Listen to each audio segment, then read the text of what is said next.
Olá, caros alunos. Essa é uma aula de introdução à cinemática escalar. Então, aqui a gente vai discutir os tópicos iniciais que serão necessários para a gente entender bem os conteúdos que vão se seguir ao longo desse semestre. Então, antes de adentrar a cinemática, a gente vai falar um pouquinho de uma forma mais geral sobre mecânica, que é o conteúdo do primeiro ano de uma forma mais geral ao longo do semestre inteiro. Então, a gente vai dividir mecânica em algumas partes. A primeira delas, que vai ser o nosso primeiro tópico, cinemática.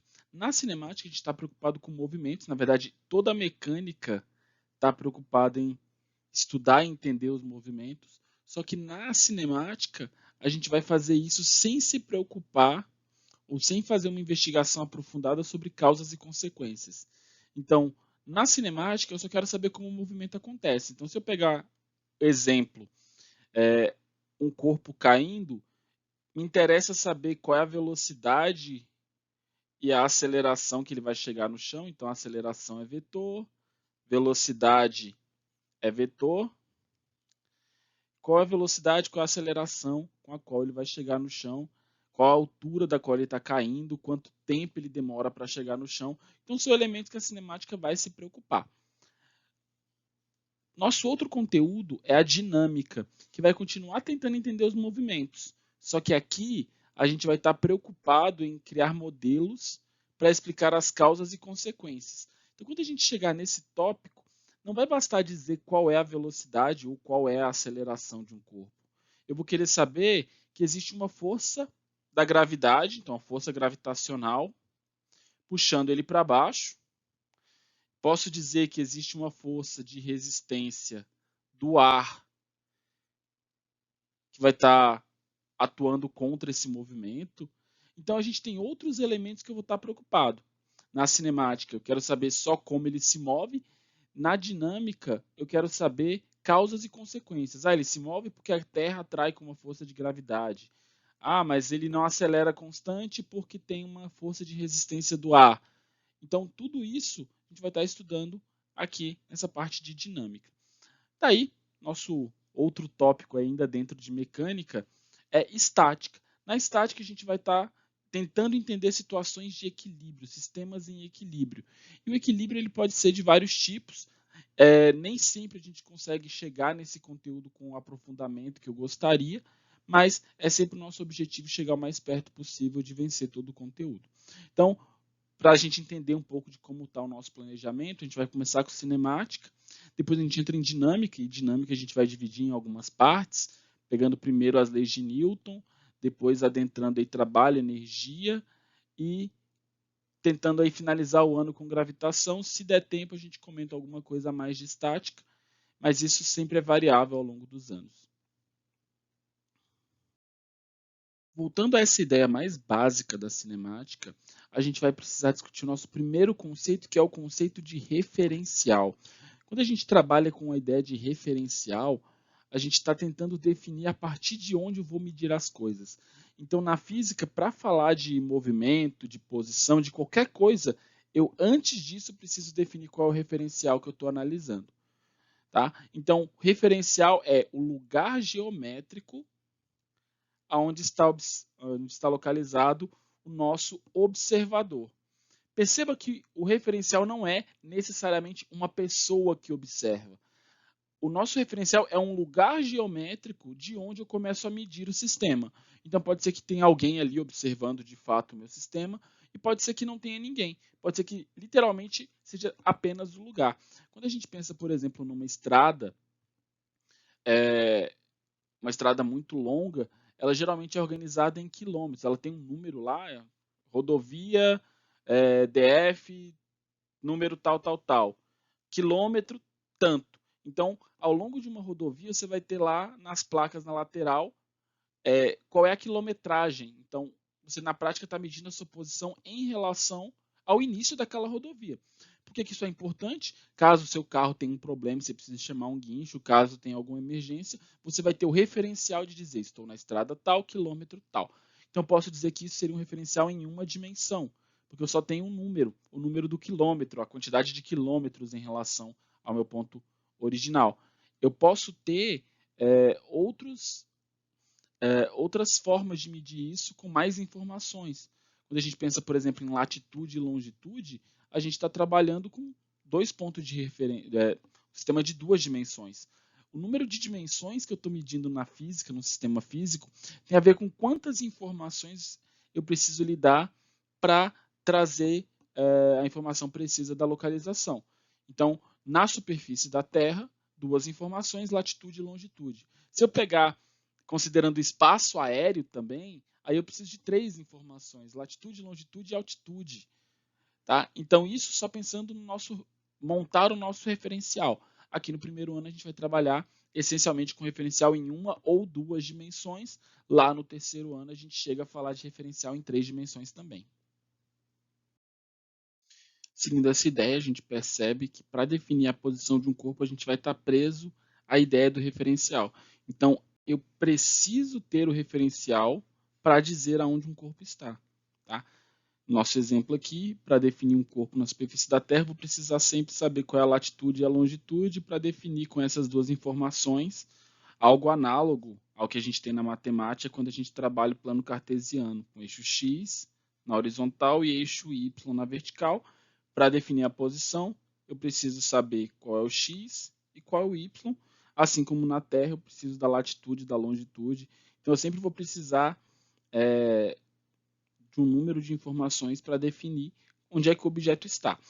E se eu preciso de 1, 2 ou 3 informações para saber aonde ele está, eu vou precisar disso também, saber do referencial, para saber se ele está parado ou em movimento. Essa ideia de movimento ela vai depender do nosso referencial, porque, por definição, movimento tem a ver com mudança de posição. E aí eu preciso do referencial para definir isso. Então, para saber do deslocamento, eu preciso primeiro saber, antes de tudo, saber qual é o referencial que eu estou observando. Dois conceitos agora que vão estar muito mais ligados ao nosso vocabulário de questão do que necessariamente à essência do nosso conteúdo, que são a ideia de ponto material e corpo extenso. Quando a gente pensa em ponto material, eu sempre vou estar pensando em um corpo cujo tamanho eu não preciso me preocupar. Então, qualquer corpo cujas dimensões, o tamanho dele seja desprezível para o meu problema, eu vou chamar de ponto material. Se eu não puder desprezar o tamanho dele, ou seja, se eu precisar saber o tamanho dele para resolver o problema, eu vou chamar ele de corpo extenso. Então a gente pode pensar como um exemplo bem simples, quando um veículo está numa estrada e ele precisa ultrapassar um outro veículo. No geral, se esse veículo é um veículo curto, como uma motocicleta, o motorista que vai fazer a ultrapassagem não precisa se preocupar com o tamanho do veículo. Ele não precisa saber que a moto vai medir 1,20 m, 1,5 m para fazer a ultrapassagem. Ele simplesmente faz a manobra da ultrapassagem e volta. Já se ele for ultrapassar uma carreta, ele não vai poder ignorar o tamanho da carreta. Tanto é que veículos acima de um certo tamanho tem escrito por obrigação na parte de trás qual é o comprimento do veículo. Vai estar escrito algo mais ou menos assim: veículo longo, 35 metros de comprimento. Por que tem escrito isso? Porque não dá para eu fazer uma ultrapassagem segura sem levar em consideração o tamanho desse veículo. Então, nesse meu exemplo, a motocicleta eu estou tratando como ponto material e a carreta eu estou tratando como um corpo extenso. Próximo conceito, também um conceito bem importante para a gente entender o conteúdo ao longo do ano, é o conceito de trajetória. A trajetória ela vai ser uma sequência de posições. Então, se eu considerar a posição em cada instante como sendo um ponto, eu vou perceber o seguinte: na hora que eu ligo esses pontos, eu estou criando uma linha. Essa linha imaginária que eu estou criando aqui, ela está simplesmente ligando as posições. E essa linha, por definição, é a nossa trajetória. Tá? Então, aqui eu tenho a raquete de tênis, eu posso pensar na trajetória dessa bolinha, que ela vai primeiro subir e depois descer, e depois ser acertada e ser lançada. Então, essa sequência de posições é o que a gente define como trajetória. Tá? Na gravitação, a gente vai estudar mais adiante, os planetas vão ter uma órbita elíptica, eles vão fazer uma trajetória quase circular, tá? Uma elipse de pouca excentricidade é muito parecida com um círculo, mas a gente percebe que não são círculos perfeitos. Então, trajetória nada mais é do que o caminho que o objeto percorre no seu movimento. O próximo conceito que a gente vai tentar entender é o conceito de velocidade, que nada mais é do que a taxa de variação da posição. Taxa de variação tem a ver com qual o ritmo da mudança de posição de um corpo. Ou, de uma forma simples, quanto de deslocamento ele tem, dividido pelo tempo que ele gasta para isso. Então, essa ideia de velocidade vai ser a nossa definição. Quanto de deslocamento, eu vou chamar a letra S de posição, então o nosso delta S vai ser a mudança de posição. Esse delta, essa letra grega, ela sempre vai estar significando aqui a variação de alguma coisa. Então, quando eu tiver um delta S, S é posição, então é posição final menos posição inicial. Quando eu tiver um ΔT, eu tenho tempo final menos tempo inicial. Então, essa ideia de delta sempre vai indicar que eu vou pegar o valor final menos o inicial, isso para qualquer grandeza que eu coloque o delta na frente, pelo menos na física.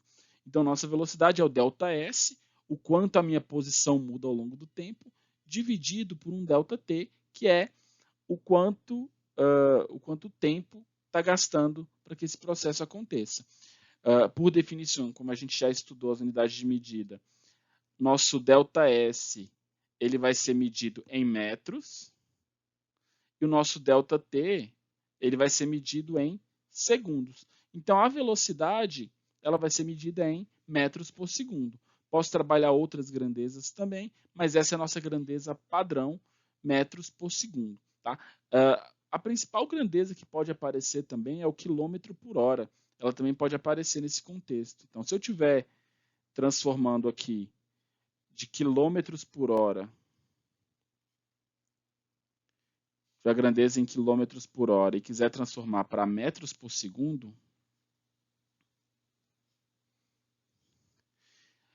para passar daqui para cá, eu vou precisar dividir por 3,6. Para fazer o caminho inverso, eu vou precisar multiplicar por 3,6. Lembrando que isso só vale para transformações de velocidade, quilômetros por hora, metros por segundo. Tá? Esse 3,6 acontece porque uma hora tem 3.600 segundos e um quilômetro tem 1.000 metros. Se eu pegar 3.600 e dividir por 1.000, dá 3,6. Então, a questão fica só multiplicar ou dividir por 3,6 nessa transformação. Por fim, o conceito de aceleração ele vem como uma variação da velocidade. A velocidade não é a taxa de variação da posição, então a aceleração é a taxa de variação da velocidade. Então, seguindo o mesmo raciocínio, o nosso ΔV ele tem que ser V, que é a velocidade final, menos V0, que é a nossa velocidade inicial. Daí, pegando a nossa linha de raciocínio aqui, velocidade em metros por segundo, tempo em segundos, como resultado, eu vou ter a aceleração sendo medida em metros por segundo. Então, quantos metros por segundo minha velocidade vai mudar a cada segundo?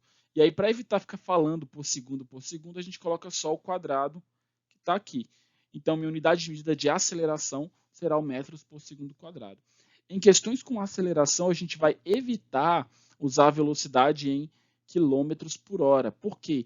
Porque geralmente isso vai fornecer unidades de aceleração bem estranhas, como quilômetros por hora por segundo ou quilômetros por hora quadrada, que são muito pouco usadas. Então, sempre que tiver uma questão com aceleração, eu vou ter que usar unidades que são padrão do sistema internacional. Então, distância em metros, tempo em segundos, velocidade em metros por segundo, aceleração metros por segundo ao quadrado.